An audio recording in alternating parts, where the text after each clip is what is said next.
It's Madeline Paquette. I am a certified sommelier and co-founder of WineFolly.com, where we learn by drinking.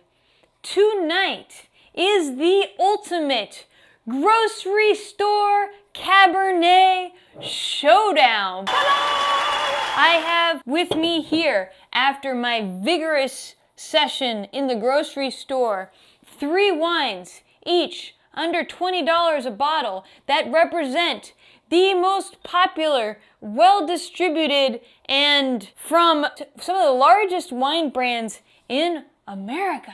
Wow. Are these wines good? Do they suck? What do I think? So, without further ado, let's get tasting. My first wine. This is the M Martini Cabernet Sauvignon from the 2015 vintage. This is from Sonoma County. And let me tell you something fun about M Martini.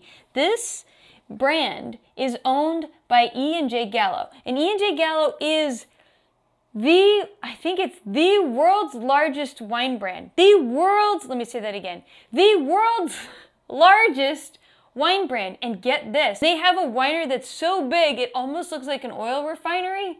It's not, it's a winery. They are actually family-run operation. Can you believe that? You kind of want to get into on that family, right? Just give them your daughter.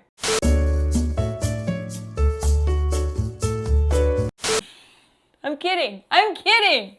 All right, taking a look at the wine, I'm gonna just give you all of my thoughts. Looking at the color, it looks almost deep purple. It is very opaque looking. For a Cabernet Sauvignon, I'm going, wow, that's got a lot of color. The look of the purpleness in the wine has me asking some questions. Although right on the edge, I see a little bit of orangish hue, which makes me wonder if they're blending some Merlot into the blend. Cabernet can have up to 25% other grape varieties in America. That's totally A-okay. One of the things a lot of people complain about with large bulk wines like this is that some people claim that you blend in little additives to increase the color. They're grape-based additives, and one of them is called Mega Purple, I think. No winery has ever admitted that they've used Mega Purple with me, so it's very hard for me to make an objective statement about whether or not this wine is using it. What I can tell you is it has a lot of extraction. It's definitely got the color.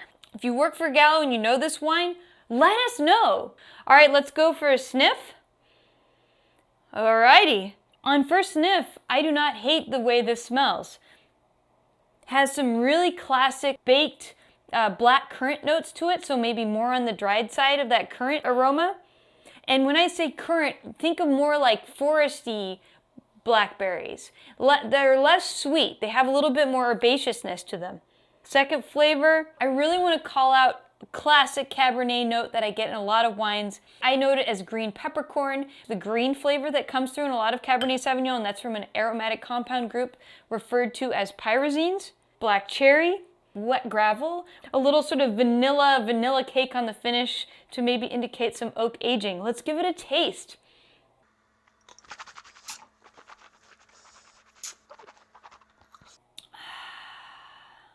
You know, I cut these so you don't have to see how long it takes me to taste them.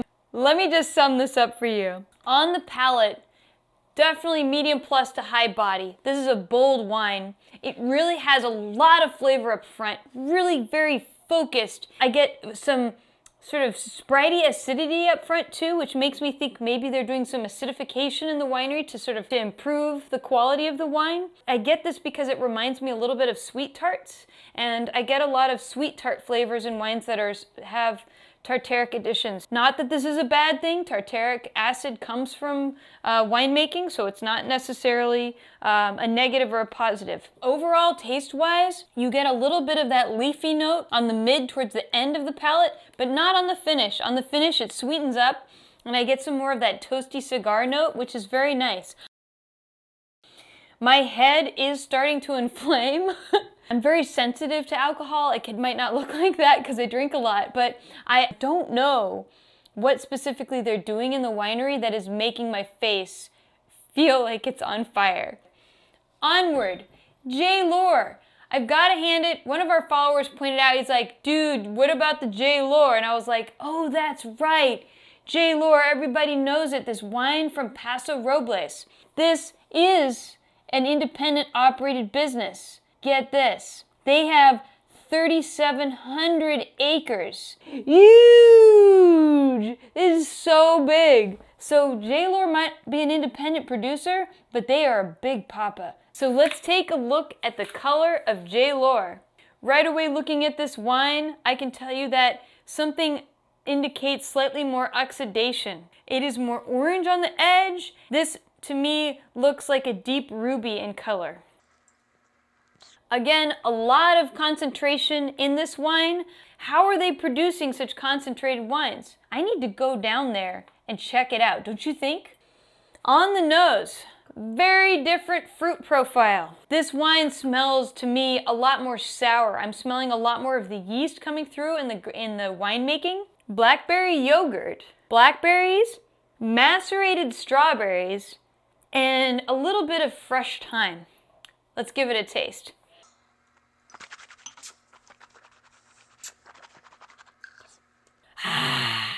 On the palate, this is where the balance starts to get a little funky with this wine. I get a really big burst of that blackberry fruit, and then just like a boom explosion of this like really tingling acidity in my mouth.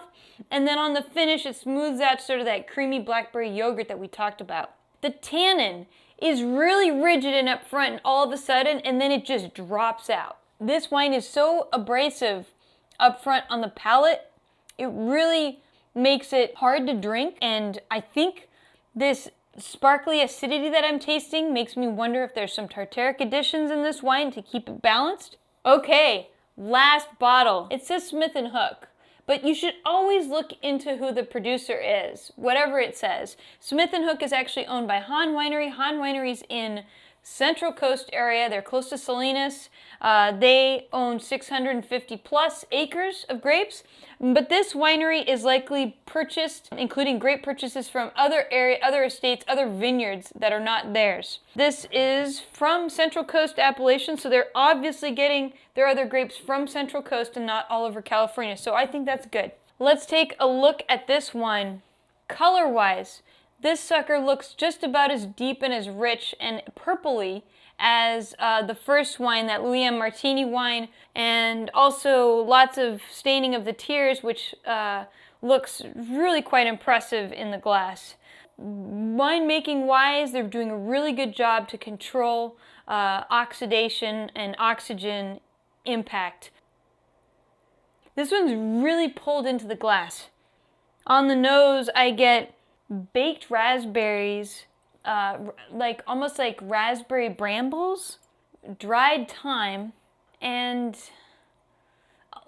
almost like the inside of a tin can. Odd. Let's give it a taste.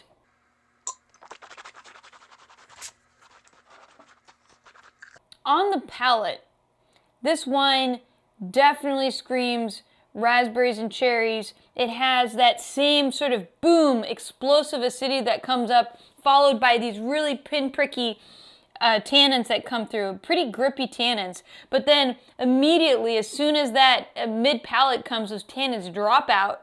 And then on the finish, I'm sort of left with this sort of raspberry creamy note, which I think is a combination of the wine and a little bit of that yeast. Overall, if I was gonna organize these wines from most favorite to least favorite, I would say the M Martini, the Smith & Hook, and the J. Lohr are probably how I would do it. I'm shocked and surprised to discover that Gallo, the largest producer of wine in America, is making the Cabernet under $20 that I like the most out of 3 very well distributed Cabernet brands. So that's it, folks. What do you think I should taste next? And if you love what we're doing at Wine Folly, remember to subscribe. And until next time, cheers, folks. Have a great night.